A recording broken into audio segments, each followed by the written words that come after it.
Y hoy tenemos una nueva charla con el doctor en Química y máster en Ciencia e Ingeniería de los Alimentos, Luis Alberto Panizzolo, que recorriendo el mundo de los anacronismos gastronómicos y los aspectos químicos de nuestros alimentos, hoy vuelve a hacerse una pregunta. ¿Vasco da Gama pudo haber comido pastéis de Belén?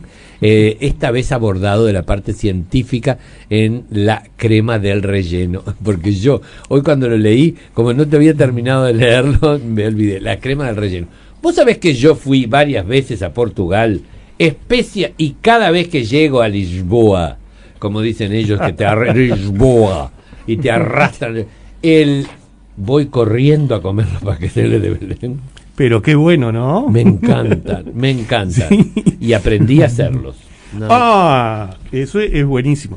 Yo de novelero estuve en el 2019 por primera vez en Lisboa y a mi esposa y a mí nos fascinó y creo que hicimos ahí, no sé si media hora o 20 minutos de cola en la, sí, ¿viste lo en la fábrica dos pastéis sí, de Belén, para comprar una cajita de 6 pasteles. No, sí, ese es. Yo por suerte tengo un amigo que actualmente es el ministro de Turismo de Portugal, y que es el sobrino, era director general para el resto del mundo de los hoteles Pestana, es Araújo Pestana. Y entonces y cuando llego ya tengo la cajita.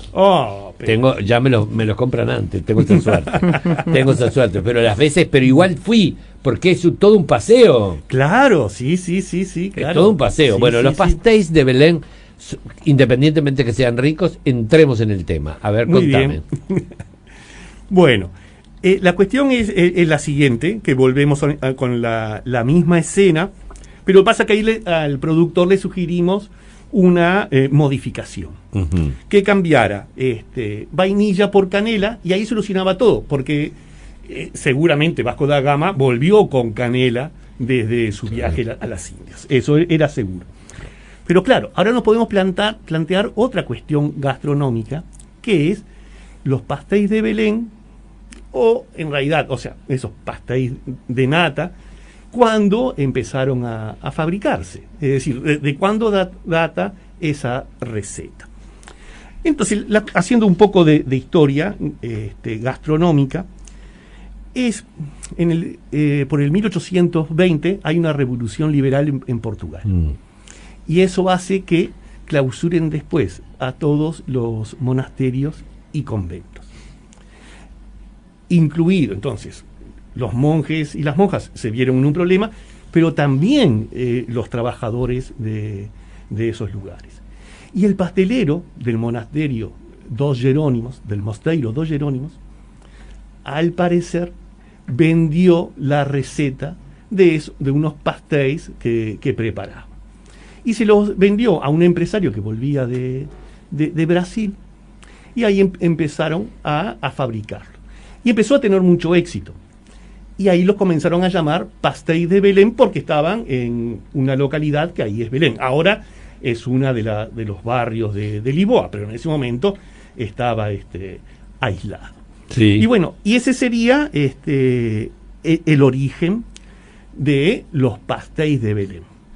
Pero los pastéis de Belén se los podía asociar con que tienen una denominación de origen, están patentados, y entonces solo los que se fabrican ahí, en la confitería do Belén, es la que puede llamarlo de esa manera. En el resto de Lisboa y de Portugal los llaman pastéis de nata. Ahora, esos pastéis de nata los podemos asociar a una receta que son los pastéis de leite, que aparecen en un libro de la infanta Doña María, hija de Manuel I, que justamente es el rey que estaría en el momento que vuelve Vasco da Gama de su viaje. Y ella allí tiene un libro que es el libro de cocina da infanta Doña María de Portugal. Y ahí aparece una receta que es pastéis de leite. Entonces podemos asociar el pastéis de leite a el pastéis de nata, y el pastéis de nata al pastéis de Belén. Claro, la cuestión es que el pastéis de Belén supuestamente tiene una receta secreta. A uno de los actuales dueños, que es de la familia Clariña, le preguntaron cuál era, y lo único que dijo era que tenía leche, harina, huevo y azúcar, y otros componentes, pero que eran secretos y solo lo manejan en la oficina do segredo. Claro, lo que la familia Clariña tiene muy claro es que el misterio vende mucho, vende muy bien, ¿verdad? Ahora, Sergio me acaba de decir que sabe hacer los pasteles de Belén, así que tan secreto no es. Yo que estaba por proponerle a ustedes dos hacer un comando y entrar alguna vez, ahora no con la pandemia, pero después en la oficina do segredo, a ver si encontraba una formulación. Pero no, lo capaz Sergio que la sabe. No, pero capaz que la receta que yo tengo es una receta falsa, que me la enseñaron así nomás. Es una masa de hojaldre rellena de una crema que, bueno, lleva yemas de huevo, azúcar, es como si fuera una crema pastelera. Ahí está, que podemos asociar algo así. a la crema pastelera. Que podemos asociarlo a esa crema pastelera. O a las natillas. O a las natillas. También, porque tendríamos que ver la forma de prepararlo. Crema pastelera es luego para rellenar, es así, ¿verdad, Sergio? Sí. Y la natilla como que es para hornear directamente. Pero quizás en moldecitos. Acá el molde en realidad son esas tartaletas de hojaldre. Ahí está. Bien, entonces, básicamente es como preparar una crema pastelera. Entonces, tan secreto creo que no debe ser. Hasta quizá algunas pueden hacer hasta mejores. Pero entonces, lo que voy a hacer... ¿Sabés que he leído? Perdona que te interrumpa. ¿Sabés que he leído por ahí? Que dice que a los pasteleros en las panaderías más prestigiosas de Portugal les hacen firmar confidencialmente sobre la receta. Los pasteleros de la fábrica do pastéis de Belén tienen que firmar. Son 3 pasteleros, solamente 6 personas saben la formulación. Exactamente. 3 son dueños, son de la familia Clariña, el padre, el hijo y una prima, y 3 pasteleros que son los que saben la receta y se encargan de preparar la crema. Y luego tienen todos los operarios. Vi un video, o sea, creo que fabrican entre 20.000 y 50.000 por día, depende del periodo de la temporada. Por día fabrican esa cantidad de y les exigen eso, ¿no? Confidencialidad sobre la receta. Confidencialidad. Sí. Bueno, como pasa en muchas confiterías del mundo. ¿Quién conoce la crème royale de la confitería esta? No. La famosa donde se crearon los macarons. ¿Quién conoce esa crème royale que vos vas y te la comes y decís no puede ser? O las fórmulas de los refrescos. Porque está la proporción de los elementos y cómo está hecho. Por supuesto, esa es la cuestión. No solamente en los componentes, sino en la forma, en el proceso. Yo con mis estudiantes de ingeniería de alimentos también le transmitimos eso. El proceso influye. No solamente en los componentes, sino en qué orden, de qué manera. Seguro. Y bueno, entonces eso va a también terminar influyendo. Un pequeño detalle puede cambiar todo. Exactamente. Porque además hay una cosa que es real, ¿no? Es decir, también en el mundo de las proporciones y todo lo demás, también el tipo de cocción aplicado, cómo vas haciendo el proceso para tener un resultado que es diferente, porque también el resultado y la aplicación de eso te modifica la esencia, ¿no? Sí, totalmente. Es así. Y hoy justo lo que hablaremos también es parte de la estructura de esta crema. Entonces, vamos a ver si yo les puedo dar algunos de los secretos científicos, de los componentes. Entonces, vamos a empezar por el que a mí me parece, tú después me lo corroborarás, Sergio, que es el principal, que es la yema. Sí. Listo. Entonces, ¿qué es lo que sucede con las yemas? Son las proteínas que están en las yemas, que lo que van a actuar es como espesante y gelificante. Las proteínas de esa yema van a terminar formando una red entre ellas, pero entre esos billones, trillones de moléculas que hay, forman una red que terminan englobando el agua. ¿Qué es lo que pasa? En la yema, cuando está fresca, que es líquida, las proteínas están formando como un ovillo. Ya lo habíamos conversado, pero ahora sí lo repito también para Ana María. Las proteínas están formadas por unidades más pequeñas que son aminoácidos, y son largas cadenas, pero en general están arrolladas en un ovillo. Pero al calentarlas, se van a ir desplegando. Y al desplegarse, como las proteínas tienen algunos aminoácidos, unidades, que son afines al agua, pero otras que no son afines al agua. Y entonces, esas que no son afines al agua terminan haciendo que las proteínas entre sí se entrelacen y formen como una maraña, una red, y retiene el agua. Y entonces es ahí cuando vemos que se empieza a espesar. Pero ¿qué pasa? También puede llegar a coagular, a formar un coágulo, una cuajada, unos grumos, que es lo que le termina pasando a la yema cuando queda el huevo cocido. Uh-huh. No queremos eso en la crema. No. No. Queremos que esté un poco antes. Y ahí influye la temperatura. Y ahí influye mucho la temperatura. Entonces, las proteínas de la yema empiezan a espesar a unos 65 grados Celsius. Y a los 70 ya coagula. Uh-huh. Y entonces eso es lo que habría que estar cuidando. Y ahí vienen los otros ingredientes, los secretos de los otros ingredientes. La leche. Uh-huh. La leche lo que principalmente nos va a aportar es agua. Uh-huh. Exacto. ¿Y qué es lo que pasa? Que ahí las proteínas de la yema se van a diluir. Y al diluirse, si bien les va a facilitar que se desplieguen y que aparezcan las unidades que le permiten entrelazarse, como están más diluidas, la probabilidad que se encuentren entre sí es más baja. ¿Entienden? O sea, fíjense, si ahora nosotros aquí, como estamos alejados, no nos vamos a poder formar una red tocando, no. Pero si hubiera más personas aquí, seguro, sí podríamos formar una red. Seguro. Seguro. O sea, ¿entienden lo que les quiero decir? Sí, entonces va a depender de la cantidad, de la concentración. La leche diluye y hace que entonces sí se puede llegar a formar esa red, pero a una temperatura un poco más alta. Nos da un poco más de seguridad. No tengo que estar tan pendiente. De seguro. O sea, ahí dice, ay, ya se me coaguló, ya se me estropeó. Bueno, ¿qué hago? Y también la leche va a depender después la cantidad de grasa que tenga. O le puedo incorporar también grasa de leche, aparte, reforzar. Eso le va a dar más cremosidad a la crema. Pero eso también va a ser a gusto del cocinero, del pastelero. Exacto. Normalmente cuando yo hago, por ejemplo, una crema pastelera y la quiero enriquecer, le coloco la manteca al final. Bien.